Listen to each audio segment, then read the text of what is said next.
Hello and welcome to Complementary Colors. I am here in the studio with Cara in the afterglow of what we call NeoCon. During NeoCon, we met up with Doug. Doug Shapiro is the Vice President of Research and Insights at OFS and has over 15 years of experience working closely with both product designers and interior designers on a global scale. He served on the International Board of IIDA from 2015 to 2020 and is one of those people that continues to engage with youth in both the IIDA members, student members, but also is an advisory board on the Kansas State University Interior Architecture and Industrial Design Department. So I thought that was really cool. On top of the fact that I learned that he's also a published children's book author. During NeoCon, we got to connect with him in the OFS showroom, and they have this pod that they call Room, and it had walls that were made of upcycled plastic water bottles that actually reduced the noise by 30 decibels, which if you watch the video, I think you can understand how crazy it was outside of that pod that we were recording in and how clear you could hear us. So I thought that was pretty cool. But Doug is also the host of Imagine a Place podcast. Imagine a Place explores a powerful role that place plays in our lives by gathering and sharing authentic voices, insightful perspectives, and stories of places designed to inspire, support, and connect people. This was definitely one of our favorite conversations, so we really hope you enjoy listening. Yes, please. So we're excited to be here live at NeoCon in one of your booths, and we'd love to ask you a couple questions, and one being your podcast. Can you tell us like how that started and where you want to go with that and what your plans are? What your end goal is? Yeah, absolutely. I mean, first of all, it's an honor to be here with you all as well. I was excited when Mike connected us, and I started Googling you, and I saw all the work you did. These girls are crazy. You are doing so well. But yeah, so Imagine a Place. It started almost 4 years ago now. Mm-hmm. Over 4 years ago. I've been doing this for a while. And it really started out of just genuine curiosity around the people of the industry. Like, I started to meet people, and we thought, how do we focus on the stories that aren't being told? So we started to talk to people just in our network that we knew had beautiful life stories, how they know to design. And then that kind of tumbled into research and insights and all these things. And it's almost like I can't keep up with as much there is to talk about in this industry. So, once a week we're putting out new content, and it explores everything from the power of place to just the people who design them and their own personal histories. I love that, because you're taking a concept that we already are connected because we love design, right? Yes. We're in this industry for a reason, but you're kind of pulling out everybody's individual whys, which are so different. Oh my gosh, yes. I mean, it's like you listen to the podcast, you're like, wow, that's your background? Like Jay that you interviewed? Oh yeah. I was like, I know you, but I didn't know that. Like, it's really cool to like be able to connect us in a different way, even though we had been connected before. So it's powerful, the connection piece, but I agree. Yeah. When you were talking about people's stories, I was thinking about recently at ILFI. I don't know if you've ever attended that conference. I have not. The Future Living? Yeah. It's like the mouthful. The International Living Futures Institute. It is a mouthful. Yeah. But that said, there was this really great concept that kind of dovetails into storytelling, but storytelling about materiality and like the human story within that material. And I know it's hard to do that when we're talking about like poly materials, right. But when we're talking about natural materials, there's like stories embedded or historic materials.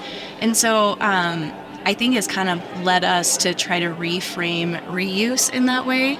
We used to say grandma's so hard right now, right? Like, let's bring it back. Like, let's make reuse sexy. I'm wondering, in the interviews and the people that you have met and you get so enriched by their stories, has there been a time where you're like, oh my gosh, like this material has such a rich history that we have to tell that story? Have you encountered material stories? 100%. For me, wood is that story. Wood. Okay, so there's I'll tell a couple things really quick. There's a table that's in our corporate office, and it was actually built out of wood that was taken from a building that was torn down. That building was our first factory. Oh, wow. And that building was 100 years old. Mm-hmm. And it takes, and this is an oak table, it takes about 100 years for an oak tree to mature. Mm-hmm. So I'm thinking that acorn went into the ground about 200 years ago. That's a good point. And I'm thinking, there's Mind blown. I'm mind blown. There's that no other energy. material on the planet that can be around that long, where you can take it, you can reshape it, make something beautiful. That were metal, Forever. plastic, just wouldn't at all have held up that way. And so I do think there's something special about wood. In fact, there was a gentleman I hosted from a company he founded called Cambium Carbon. And he takes trees that have fallen in significant places. And, this is like a tree that was visible from Martin Luther King's famous speech. Oh, amazing. Wow. This was a tree that was on a Civil War battlefield, whatever it might be. And he uses that wood, and you can buy it. It's just fascinating. Oh, I love that. I mean, my hippie will be showing here for a minute, but I love it so hard because it's like it holds in it the energy of those moments. Oh my gosh. Yes. Yes. And for us to be lucky and honored enough to have that energy in our presence, I think that is such a beautiful way to say that, like, we're not just reusing it because we need to save our planet. We're also reusing it because, that energy just enriched our lives. Yeah. I feel that way with metal. I love the way different metals patina, where you can see touch moments, because then it's like the Blarney Stone, right? Gross as it is, you look at it and you're like, lips are the only thing that made that curve, It's like that hand, that touch, how many hands touched there. Yeah. So. Yeah. Well said. Another question, kind of, looping into this carbon story, would be, do you think we have everything we need, or do you think we need everything we have? Oh my gosh. She's got the powerful question. That's a powerful question. So let's start with the second part. Do we need everything we have? Certainly not. Certainly not. I feel like I can put a period at the end of that sentence and be like, we don't even have to talk anymore about that. But do we have everything we need? Here's what I would like to see more of. It's just grace. When I am at my happiest, I feel like I give people the benefit of the doubt. I know it's not really a design conversation. Oh, it is. It is. All the time. It is. Absolutely. And if you give people grace, I feel like that's when you can find your own peace. I love that. Yeah. And it keeps things moving, like that energy. It keeps the conversation going. I think that's part of, the new age hippies of us that are trying to save the planet. You think about it, it's like, well, if you hit them with doomsday, who wants to talk to you about it? Nobody, But if you hit them with some grace and some, hey, we're all curious amateurs together. Yeah, and there's not everybody understands what we do, right? Yes. I think the interior design profession itself was only recognized in the 90s as actually being a legit profession. So we're Standardized, babies. Yeah, that's So a great point. having grace with those that invite you over to help them with their kitchen, is like, okay, but I do commercial buildings, just Yes. having that ability to teach with gracefulness and not, man, don't you know what I do for a living?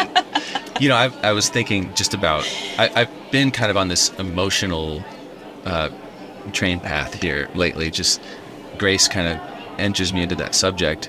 I was just thinking about like the objects we design. I've interviewed a lot of people about this.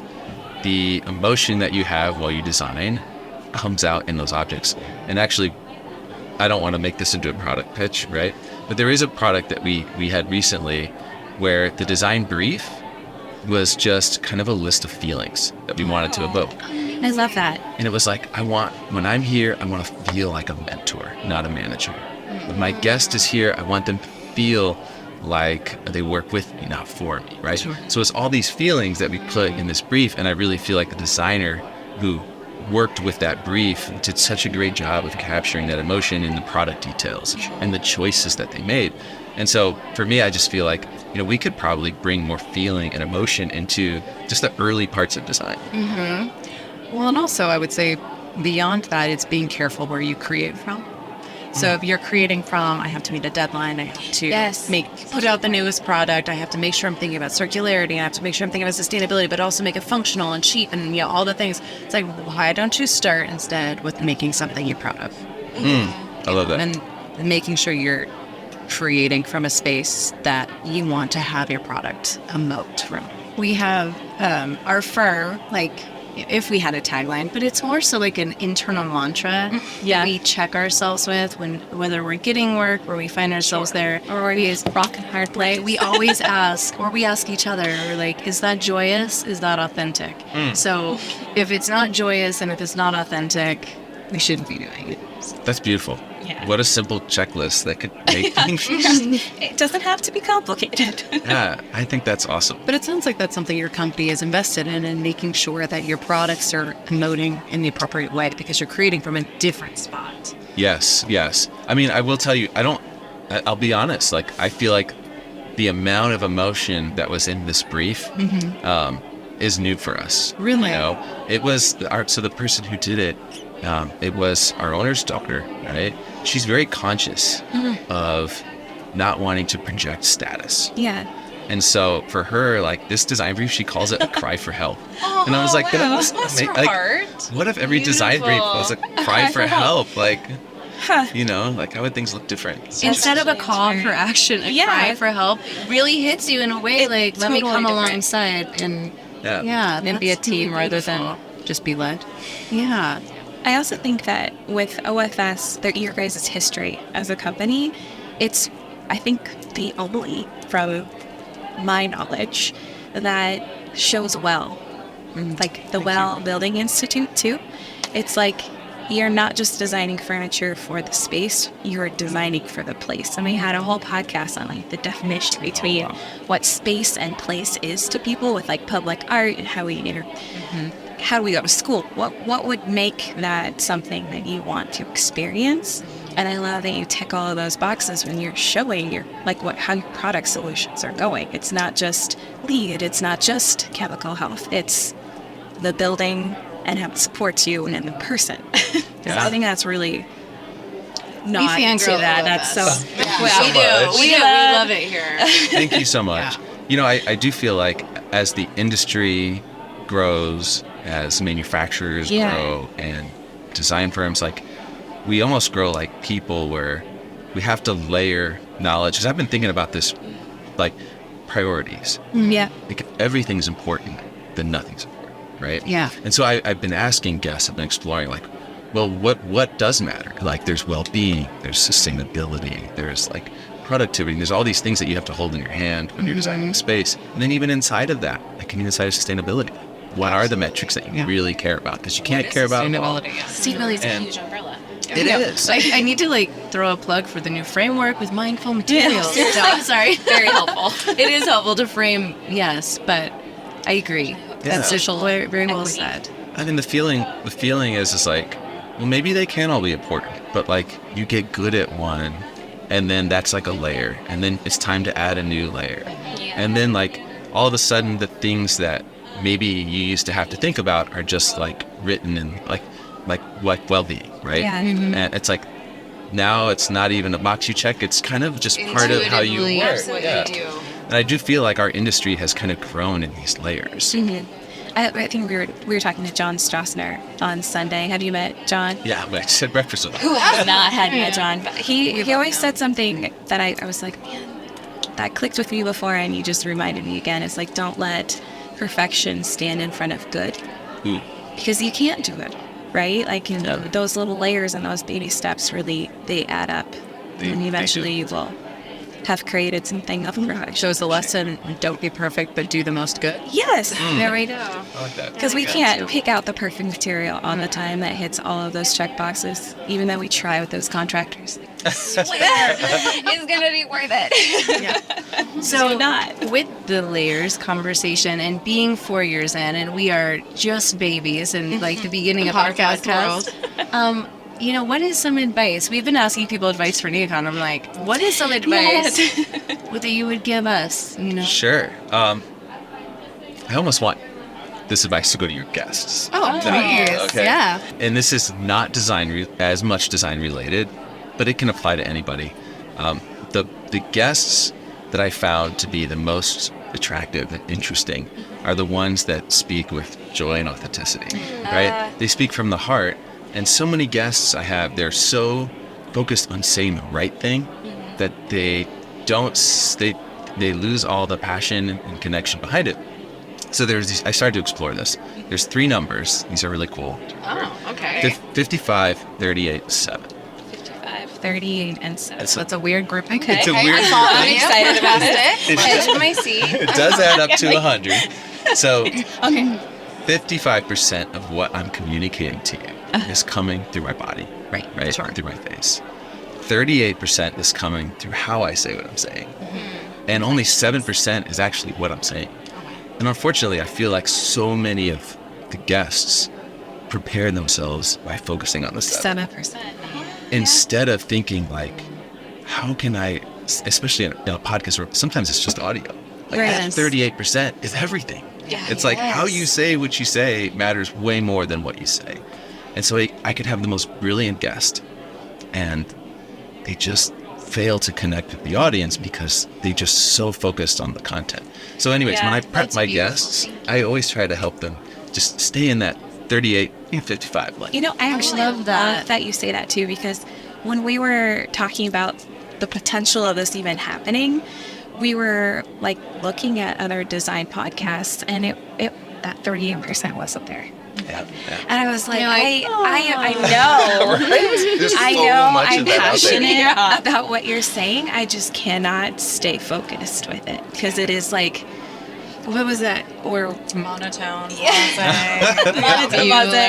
and then just having too many like design proper today. words, and it's like I will in my mind I'm like I can never speak like that, so it's not attainable for me. So then I'm like next, even though I probably relate with them like 98% of the time. So it's kind of nice to just be able to be goofy and show why. You don't listen to a podcast to basically read a white paper. You listen to a podcast to hear other people. You want to learn from people that you can't physically be in a room with. So why would you want a white paper out of that? Yeah. Right. I totally appreciate you sharing that with us. And all of the time you've given us today. Thank you so much. Thank you. If anybody could see what we're seeing out there. I know, it's so crazy out there. chaos, and we are in this wonderful like cocoon of sound and warmth. Should we ask him though what his tip for NeoCon is? Just make sure. we need to, how do you survive NeoCon? Or how would you recommend anybody To come through the space, like anything priority wise. I'm going to quote a friend. Do it. Chris Stolpen is his name. And he told me a long time ago, drink half as much as your coworkers. Oh my god. Oh man. Check. Check that. Okay, yes. All right. That's the key. We got shoes, we got all that's a good one. I love it. That's the drink number. Right? Oh my deal. That's great. You three, I mean this. You're such a joy. And Thank you. I can't wait to follow you and see We what are gonna all have to talk again. Yeah. Maybe in a little bit seriously. larger of a space, but maybe not. Yes. Maybe not. Yes. And come visit us in Alaska. That would be amazing. Come on. And We'd love to. we'll record for the Imagine a Place podcast. Yeah.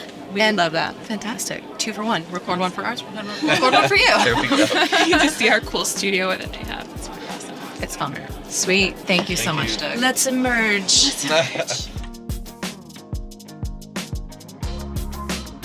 Complementary Colors is a production of MCG Explore Design, an architecture and interior design firm located in beautiful Anchorage, Alaska. If you'd like to hear more future episodes, be sure to subscribe to Complementary Colors wherever you find podcasts.